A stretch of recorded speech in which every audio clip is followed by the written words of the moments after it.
대선이 13일 남았습니다. 이제 얼마 있으면 새 대통령을 우리가 맞이하게 되겠죠. 자, 이번에 이 촛불 집회를 보면서 대통령이란 제목의 책을 쓰신 국회의원이 계십니다.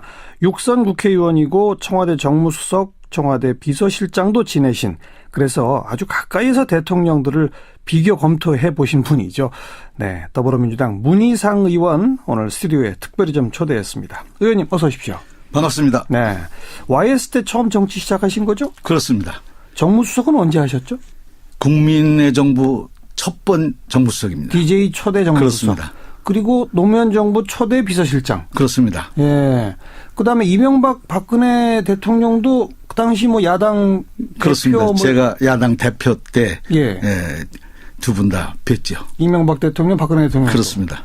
물론 가장 가까이서 본 거는 DJ 대통령, 노무현 대통령이겠습니다만 네. 나머지 대통령들도 다른 분들보다는 비교적 가까이서 보신 거죠. 그렇습니다. 예. 근데 촛불 집회 그 와중에 이런 책을 쓰실 생각을 왜 하시게 되셨어요?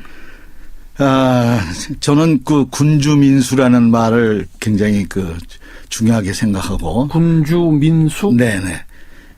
임금은 배고, 백성은 물이다. 그렇죠. 그래서 물이 배를 띄울 수도 있지만 배를 엎을 수도 있다라는 사자성어입니다. 그렇죠. 그런데 그런 거를 내가 평생 4번째 봤습니다. 이번에 촛불 민심을 볼 때. 4번. 예. 제가 4.19 혁명. 네. 그때도 한번 뒤집었죠. 예, 백성회의에서 뒤집어지는 현장에 있었습니다. 바로 1년 선배가 총 맞아 죽는 걸 봤어요. 예. 고등학교 1학년 선배인데 저는 중3 때였습니다. 네. 나는 이승만 박사가 하늘같이 생각되는 국부라고 생각하던 시절인데 너무나 세상이 달라지는 걸 보고 깜짝 놀랐습니다. 예. 그다음에 이제 내가 35살 때 5.18 민주화 운동 한 복판에서 치렀습니다. 그렇죠. 감옥 가고 매달리고 고문당하고 뭐 이루 말할 수 없는 고초를 치르는 속에서 결과적으로는 이제 그것이 무의로 끝나는 그걸 현장에서 봤습니다. 그리고 42살 때 60항쟁이 있었는데 그때도 마찬가지입니다. 전부 보니까 그런 때마다 4.19 때는 5.16 혁명이 5.18 민주화 운동 뒤에는 전두환 독재 정권이 군부 정권이 그렇죠. 그리고 60항쟁 이후에는 물론 양김씨가 다툼도 있었습니다마는 다만 노태우 정권이 가게 되는 그런 일이 생겨서 하도 기가 막혀서 또 그런 일이 생기지 않을까 두려웠습니다. 그러니까 3번을 백성이 뒤집었는데 네네. 결국은 다시 또 독재 정권. 그렇습니다. 군부 정권. 그렇습니다. 이번에 촛불만큼은 그러지 말자. 예. 제도권에서 수렴해서 정상적으로 대통령을 새로 뽑는 그런 일이 이루어져야 되기 때문에 역대 대통령이 어떤 일을 갔었나. 그리고 무슨 어떤 사람이 대통령이 돼야 하나 이거에 대해서 이제 써서 꼭 남겨야겠다는 생각이 들어가지고 쓰기 시작해서 한 보름 만에 다 끝내버렸습니다. 보름 만에. 예. 책의 목차를 제가 보니까 대통령의 시작, 대통령의 시간, 대통령의 삶 마무리, 그리고 대통령의 리더십 이렇게 4개의 챕터로 이루어져 있는데. 그렇습니다. 맨 처음 대통령의 시작의 첫 번째가 아주 재밌는 제목이에요. 제가 한번 해보겠습니다. 대통령이 되고 싶은 사람. 네. 대통령이 되고 싶은 사람은 무슨 특징이 있어야 됩니까? 아니, 특징이 아니라 루즈벨트 대통령의 자서전을 보면 초등학교에 가서 모든 애들이 대통령은 어떻게 됩니까? 라고 물었을 때 자기가 이렇게 답변하려고 한 대목이 있습니다. 대통령 하고자 하는 사람 속에서 나온다. 물론이죠. 대통령의 의지가 없으면 대통령이 될 수 없다. 너무나 당연한 평범한 말인데 그것은 굉장히 중요한 의미로 연결되는 것이 권력 의지하고 상관이 있습니다. 모든 능력과 모든 걸 다 덕목을 갖췄어도 결과적으로는 마지막에 남는 건 권력 의지가 승한 사람이 이기더라고요. 강한 권력 의지. 그렇습니다. 그것은 고양이과 동물에서 발톱과 이빨에 해당되는 겁니다. 그것이 없으면 반기문에 의해서 보듯이 JP가 상김씨 중에 대통령 못하게 되듯이 그런 모든 걸 감안하면 대통령이 되는 사람은 꼭 발톱 있고 이빨이 있어요. 지금 경합하고 있는 5 주요 후보 중에는 누가 그런 권력 의지가 가장 강한 것 같습니까? 내가 볼 땐 제일 깡이 있는 사람은 홍준표 후보입니다. 깡이 있습니다. 그리고 제일 부족했던 분이 2분이 있는데 그거는 지금 양강 구도를 형성한다는 문재인 안철수입니다. 5년 전에는 권력 의지가 약하다 이런 비판을 많이 받았죠. 약하다 정도가 아니라 처음 내가 그분을 뵀을 때는 100명 서생이었습니다. 둘 다? 민정수석도 해서는 안 된다는 생각을 하고 반대했습니다. 문재인. 예, 근데 네. 균형 감각이 뛰어나고 통찰력이 있다라고 그 당시에 노무현 대통령께서 얘기를 하시더라고요. 그리고 안 후보는 눈이 아주 선한 그런 네. 범생이 모범생 같은. 네. 그래서 난 두 사람을 비교할 때 옛날에 이런 얘기를 한 적이 있어요. 한 분은 인테리 지성에서 뛰어난 그 예. 안 후보를 얘기하는 겁니다. 예. 분은 휴머니스트. 예. 그야말로 사슴 같은 눈망울을 가진 네.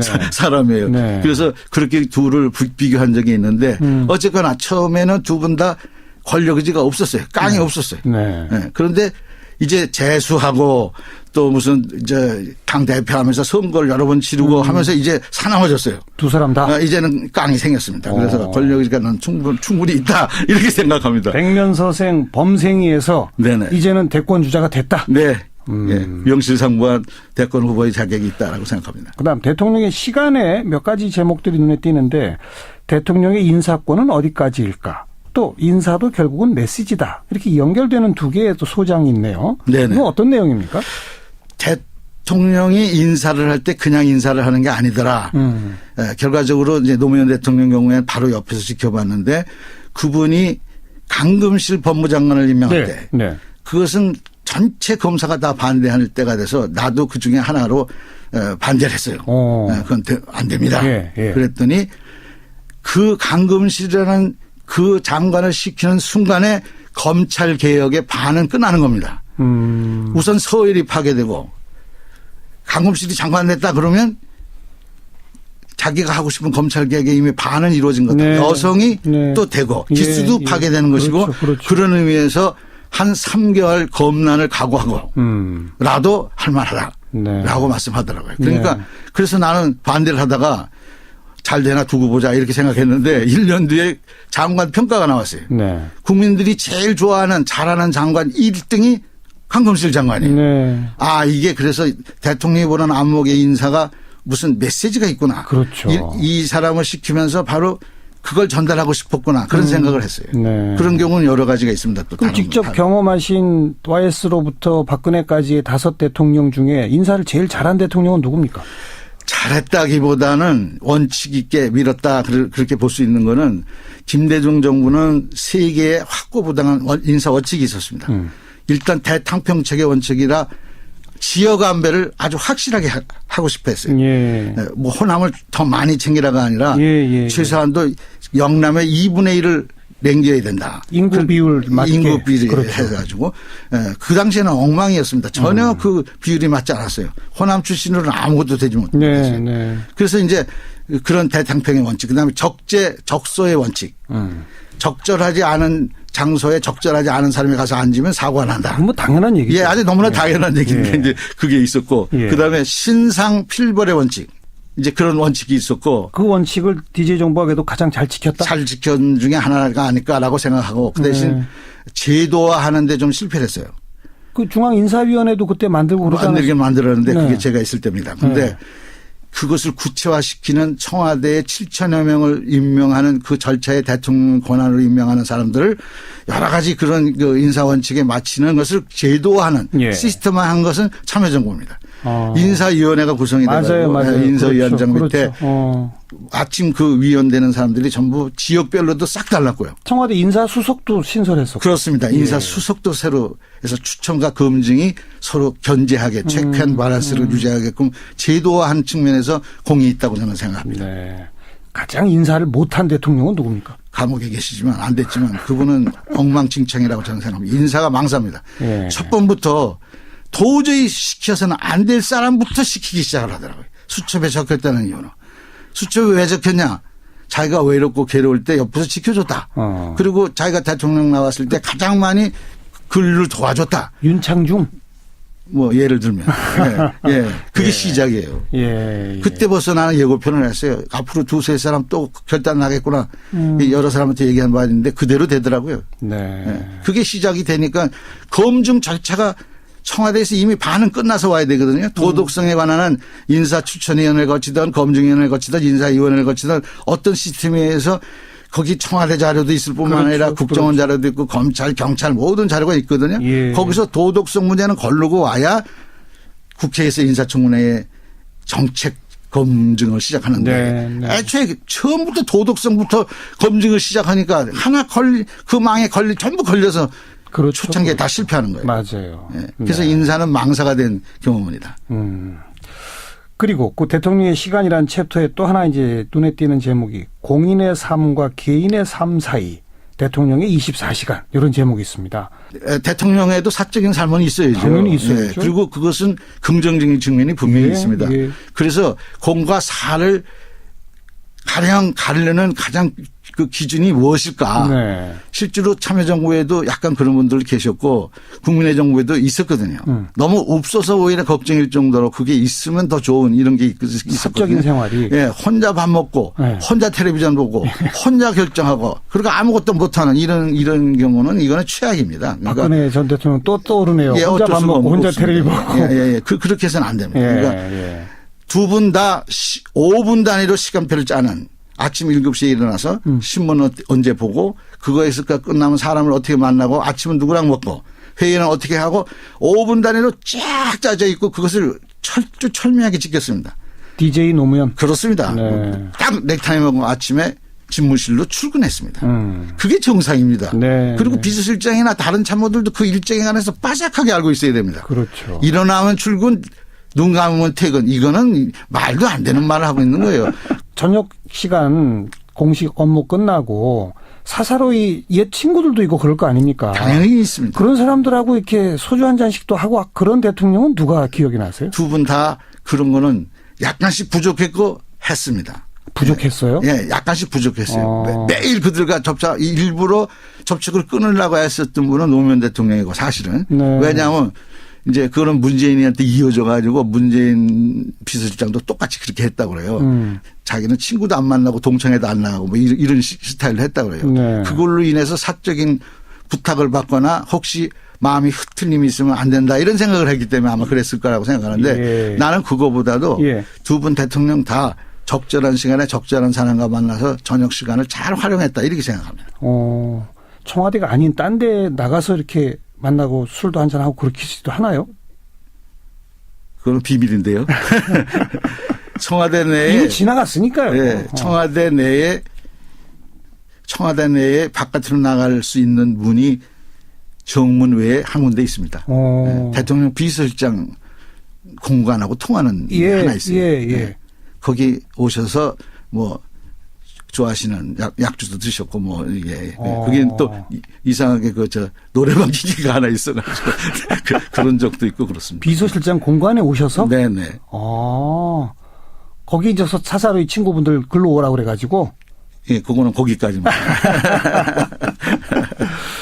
자, 그 다음 챕터 대통령의 삶 마무리 이 대목에서 참 제목만 봐도 딱 떠오르는 게 있어요. 화려한 꽃도 영원할 순 없다. 레임덕의 시작. 정말 우린 불행한 현대사입니다. 모든 대통령의 임기 말이 안 좋았잖아요. 솔직히. 그죠? 대통령 그렇습니다. 직선제를 한 후에도. 그렇습니다. 이거 어떻게 봐야 됩니까? 대체로 3년 차부터 레임덕에 빠집니다. 그때부터 대통령께서 자기 일테면 법대로 합시다 라고 나오면 국민의 의사를 무시하자 그런 뜻입니다. 그게. 네. 여론을 무시해도 좋다는 얘기예요. 네. 그다음에 조금 더 가시면 역사와 나는 대화하겠어. 이렇게 나옵니다. 그러면 이제 독선에 가는 독선이 됩니다. 그러면 왜 그렇게 되는가? 왜 그렇게 돼요? 제도적으로 대통령 중심제가 되니까 제왕적 대통령제를 아무리 혐오해도 소용이 없이 그렇게 가는 거예요. 그래서 모든 정보를 독점하게 돼요. 그런데 그 정보가 전부 대통령 입맛이나 구미에 맞고 평상시에 언행에 맞춰서 다 올라가게 돼 있어요. 그러니까 누구를 만나도 무슨 건의를 해도 아니요라는 소리만 들으면 당신이 뭘 알아 내가 더 잘아는데 라고 하는 것이 기본으로 깔리는 거예요. 한 3년 대통령 하면 세상에 자기가 제일 저절로 그렇게 됩니다. 많이 정보를 많이 안다고 생각하게 돼 있어요. 구조가. 예. 그리고 그 정보는 우리가 보기엔 명백히 왜곡됐다 하더라도 본인은 그것을 확신하는 거예요. 그거 봐 내 생각이 옳지. 이렇게 되는 거예요. 그렇게 하면 정리가 되기 때문에 어떤 얘기도 잘 안 들어와요.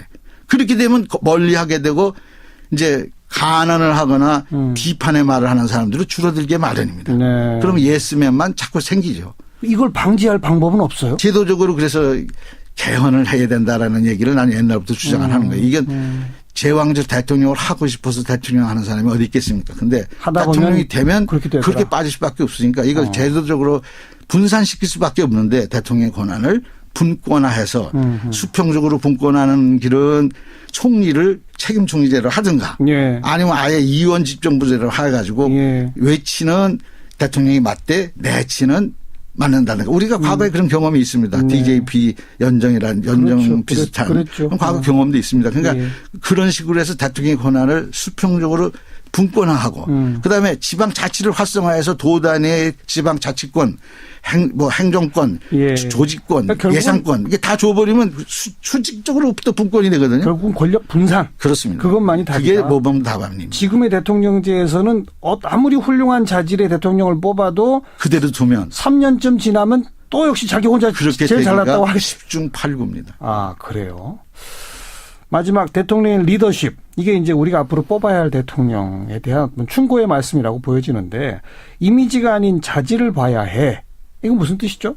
자식이 있나 남편이 있나 부모는 흉탄에 쓰러지고 이런 걸로 판단해서 네. 그걸 찍으면 이런 난리가 나는 거예요. 예. 지금 우리가 겪는 이 탄핵 국면을 보는 겁니다. 진짜 자질을 봐야 한다. 그러니까 진짜 능력이 있는지 덕목을 갖췄는지 또 그 대통령 감이지 이거에 대해서 머슴을 뽑을 수 있는 권한은 주인한테 있는 거고 그 주인은 국민이니까요. 그렇죠. 그리고 그 밑에 도덕성, 국민 통합 능력, 국정 운영 능력 이렇게 딱 세 가지를 적시하셨는데 그렇습니다. 이게 대통령으로서는 필수로 갖춰야 할 세 가지다?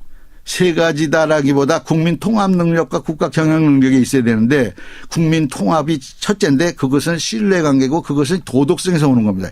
도덕성이 없으면 믿지 않기 때문에 믿지 않으면 통합을 할 수가 없는 거예요. 네, 네. 그래서 제일 중요한 게 국민 통합 능력에 있어서는 신뢰성이고 그거를 맞추는 건 아까 말씀드린 대로 바로 그게 도덕성에 있다. 알겠습니다. 도덕성은 돈하고 여자 남녀 관계 스캔들하고 그다음에 말 바꾸기 이게 도덕성의 핵심이에요. 네. 그게 있은 사람은 국민의 신뢰를 잃고 그러면 국민 통합 능력이 없었는데 예. 국가 경영 능력은 또 여러 가지가 있습니다. 저는 머리, 가슴, 배라고 이렇게 얘기하는데 지장, 덕장, 용장. 네. 근데 이 지장 대목은 식견, 통찰력, 미래예측 능력, 균형 감각 이런 게 다 지적인 작업인데 이것이 뛰어나야 됩니다. 당연히. 그렇죠. 그리고 가슴은 이제 뜨겁고 열정이 있고 그리고 따뜻하고 국민과 소통하고. 그것이 거기서 따뜻한 거에서 그렇죠. 나오는 겁니다. 그래야 그렇죠. 깊이가 있고 예. 넓어야 됩니다. 가슴이 넓어야 화해하고 소통할 수 있죠. 그러니까 그런 능력. 그다음에 가슴, 배. 배부분 용기. 배짱, 용기, 결단력, 사생결단의 의지. 그렇죠. 그리고 담대한 결기. 예, 예. 이런 게 있어야 어우러져야 대통령으로서 일단 기본 덕목을 갖춘 겁니다. 그런데 아까도 말씀드렸지만 그걸 갖췄다고 대통령이 되지 않더라. 깡과 운이 있어야 된다. 시대 정신과 물론이죠. 권력 의지가 있어야 된다. 네. 그겁니다. 가장 이 배짱이랄까 이게 제일 센 대통령은 제가 볼 때는 YS 같고 네. 지장으로 보면 DJ 같고 그렇습니다. 가슴으로 보면 노무현 같고 그렇습니다. 딱 맞췄죠 제가. 딱 맞췄습니다. 예, 예. 그렇습니다. 다 종합했을 때 최악의 대통령은 뭐 안 여쭤봐도 이미 답이 나온 것 같고 최고의 대통령은 누구를 꼽으시겠어요? 나는 김대중 대통령 네. 꼽습니다. 그걸 골고루 다 갖추셨던 분이에요. 알겠습니다. 네. 이번에 누구를 뽑아야 할지는 안 여쭤볼게요. 네. 더불어민주당 의원이시니까. 네, 그렇습니다. 예. 대통령. 제 일당이니까요. 예, 대통령 그리고 우리가 알아야 할 대통령의 모든 것 이런 부제가 달려있는 책을 들고 오신 문희상 의원 오늘 함께 만나봤습니다. 오늘 나와주셔서 고맙습니다. 반갑습니다. 보다는 비교적 가까이서 보신 거예요. 그렇습니다. 예. 근데 촛불 집회 그 와중에 이런 책을 쓰실 생각을 왜 하시게 되셨어요? 저는 그 군주민수라는 말을 굉장히 중요하게 생각하고. 군주민수? 네네. 임금은 배고, 백성은 물이다. 그렇죠. 그래서 물이 배를 띄울 수도 있지만 배를 엎을 수도 있다라는 예. 사자성어입니다. 그렇죠. 그런데 그런 거를 내가 평생 4번째 봤습니다. 이번에 촛불 민심을 볼 때. 4번. 예. 제가 4.19 혁명. 네. 그때도 한번 뒤집었죠. 예, 백성에 의해서 뒤집어지는 현장에 있었습니다. 바로 1년 선배가 총 맞아 죽는 걸 봤어요. 예. 고등학교 1학년 선배인데 저는 중3 때였습니다. 네. 나는 이승만 박사가 하늘같이 생각되는 국부라고 생각하던 시절인데 너무나 세상이 달라지는 걸 보고 깜짝 놀랐습니다. 예. 그다음에 이제 내가 35살 때 5.18 민주화 운동 한 복판에서 대선이 13일 남았습니다. 이제 얼마 있으면 새 대통령을 우리가 맞이하게 되겠죠. 자, 이번에 이 촛불 집회를 보면서 대통령이란 제목의 책을 쓰신 국회의원이 계십니다. 육선 국회의원이고 청와대 정무수석, 청와대 비서실장도 지내신, 그래서 아주 가까이서 대통령들을 비교 검토해 보신 분이죠. 네, 더불어민주당 문희상 의원 오늘 스튜디오에 특별히 좀 초대했습니다. 의원님 어서 오십시오. 반갑습니다. 네, YS 때 처음 정치 시작하신 거죠? 그렇습니다. 정무수석은 언제 하셨죠? 국민의 정부 첫 번 정무수석입니다. DJ 초대 정무수석. 그렇습니다. 그리고 노무현 정부 초대 비서실장. 그렇습니다. 예. 그다음에 이명박 박근혜 대통령도 그 당시 뭐 야당 그렇습니다. 대표 제가 야당 대표 때 두 분 다 뵀죠. 이명박 대통령, 박근혜 대통령. 그렇습니다. 물론 가장 가까이서 본 거는 DJ 대통령, 노무현 대통령이겠습니다만 네. 나머지 대통령들도 다른 분들 발톱과 이빨에 해당되는 겁니다. 오. 그것이 없으면 예. 반기문이 의해서 보듯이 JP가 상김씨 중에 대통령 못하게 되듯이 그런 모든 걸 감안하면 대통령이 되는 사람은 꼭 발톱 있고 이빨이 있어요. 지금 경합하고 있는 5 주요 후보 중에는 누가 그런 권력 의지가 가장 강한 것 같습니까? 내가 볼 땐 제일 그 깡이 있는 사람은 홍준표 후보입니다. 깡이 있습니다. 예. 네, 그리고 제일 부족했던 분이 2분이 있는데 그거는 지금 양강 구도를 형성한다는 바로 문재인 안철수입니다. 5년 전에는 권력 의지가 약하다 이런 비판을 많이 받았죠. 예, 약하다 정도가 아니라 처음 내가 그분을 뵀을 때는 100명 서생이었습니다. 둘 다? 민정수석도 해서는 안 된다는 생각을 하고 반대했습니다. 문재인. 예, 근데 균형 감각이 뛰어나고 통찰력이 있다라고 그 당시에 노무현 대통령께서 얘기를 하시더라고요. 그리고 안 후보는 눈이 아주 선한습니다. 그렇죠. 감옥 가고 매달리고 고문당하고 뭐 이루 말할 수 없는 고초를 치르는 속에서 결과적으로는 이제 그것이 무의로 끝나는 그걸 현장에서 봤습니다. 그리고 네. 42살 때 60항쟁이 있었는데 그때도 마찬가지입니다. 전부 보니까 그런 때마다 4.19 때는 5.16 혁명이 5.18 민주항쟁 뒤에는 전두환 독재 정권이 군부 정권이 그렇죠. 그리고 60항쟁 이후에는 물론 양김 씨가 다툼도 있었습니다마는 제가 노태우 정권이 가게 되는 그런 일이 생겨서 네. 하도 기가 막혀서 또 그런 일이 생기지 않을까 두려웠습니다. 그러니까 3번을 백성이 뒤집었는데 네네. 결국은 다시 또 독재 정권. 그렇습니다. 군부 정권. 그렇습니다. 이번에 촛불만큼은 그러지 말자. 예. 아. 제도권에서 수렴해서 정상적으로 대통령을 새로 뽑는 그런 일이 이루어져야 되기 때문에 역대 대통령이 어떤 일을 갔었나 그리고 무슨 어떤 사람이 대통령이 돼야 하나 이거에 대해서 이제 써서 꼭 남겨야겠다는 생각이 들어가지고 쓰기 시작해서 한 보름 만에 다 끝내버렸습니다. 보름 만에. 예. 책의 목차를 제가 보니까 대통령의 시작, 대통령의 시간, 대통령의 삶 마무리, 그리고 대통령의 리더십. 이렇게 4개의 챕터로 이루어져 있는데. 그렇습니다. 맨 처음 대통령의 시작의 첫 번째가 아주 재밌는 제목이에요. 제가 한번 해보겠습니다. 대통령이 되고 싶은 사람. 네. 대통령이 되고 싶은 사람은 무슨 특징이 있어야 됩니까? 아니, 특징이 아니라 예.